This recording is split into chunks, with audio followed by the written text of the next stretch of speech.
નમસ્કાર, આપ જોઈ રહ્યા છો વડોદરાનો વાસ. હવે જોઈએ અગત્યના સમાચાર.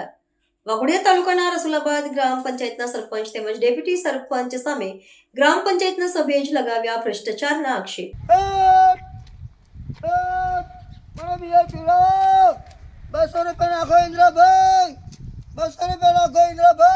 ગ્રામ પંચાયતના વિકાસના કામો કરવા માટે ગામો પેટે કોન્ટ્રાક્ટર પાસેથી એડવાન્સ બંને સરપંચોએ ટકારે પેટે રૂપિયા લીધા હોવાના આક્ષેપ. ગ્રામ પંચાયતના સભ્યોએ વાઘોડિયા તાલુકા વિકાસ અધિકારીને આપી લેખિતમાં અરજી. તાલુકા પંચાયતમાં અરજી તથા ગ્રામ પંચાયત સરપંચ કમલેશ અંબાલાલ વસાવા, ડેપ્યુટી સરપંચ મિતેશ જાદવ સામે ભ્રષ્ટાચારના આક્ષેપ.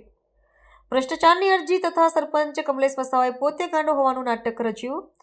અધિકારી તપાસમાં આવે તો સરપંચ ગાંડો થઈ ગયો હોવાનું નાટક રચ્યું. સરપંચનો ગાંડાનો પ્લાન ઓડિયોમાં થયો વાયરલ.